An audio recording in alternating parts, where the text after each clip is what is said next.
आज हम बात करेंगे वेरिकोसील से रिलेटेड कुछ तथ्यों की और कुछ जो उससे डाउट्स हैं जो पर मरीजों के क्वेश्चन हमें आते हैं उसके बारे में हम विस्तार से बात करेंगे। नमस्कार, मैं doctor Gautam Banga, reconstructive urologist and andrologist SCI hospital में कार्यरत हूँ।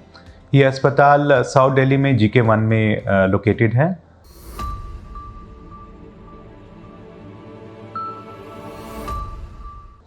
वेरिकोसील क्या है?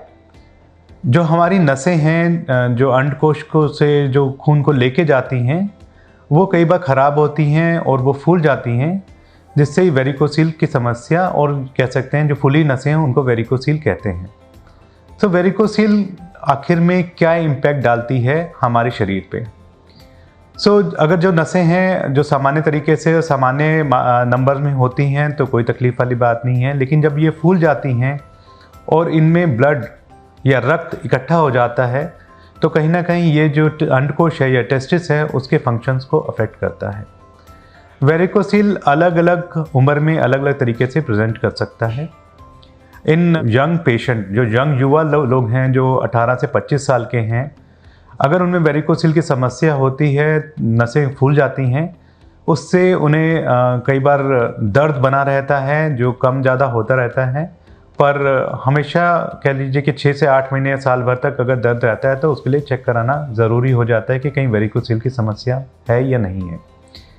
अगर वेरिकोसील हाई ग्रेड का है, ये जो ग्रेडिंग होती है ये क्लिनिकली भी होती है जब हम एग्जामिन करते हैं, और अल्ट्रासाउंड के द्वारा भी इसको ग्रेड किया जा सकता है।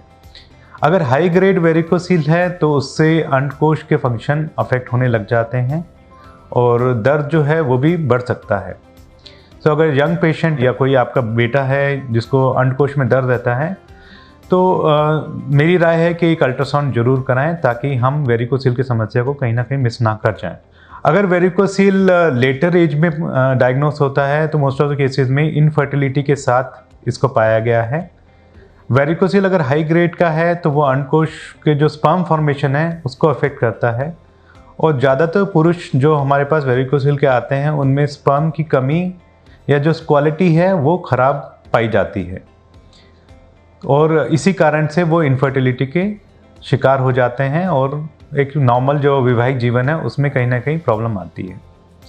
अगर यंग पेशेंट में वेरिकोसील पाया जाता है जो कि हाई ग्रेड का होता है और साथ में पेन रहता है या अंडकोश छोटे हो गए हैं या छोटे होने लगे हैं, तो उन केसेस में सर्जरी अनिवार्य है ताकि जो डैमेज है उसको कंट्रोल किया जा सके और आगे जाके उनको इनफर्टिलिटी जैसी बीमारी से ना जूझना पड़े।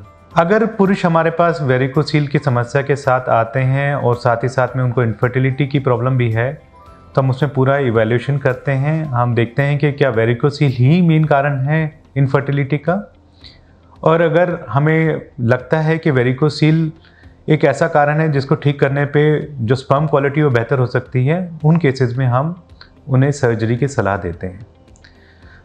कई बार क्वेश्चन पूछा जाता है कि कौन सी सर्जरी बेहतर है। काफ़ी लोग पूछते हैं कि एम्बोलाइजेशन बेहतर है या दूरबीन द्वारा जिसे लैप्रोस्कोपी कहते हैं वो बेहतर है, या माइक्रोसर्जिकल वेरिकोसील सर्जरी बेहतर है।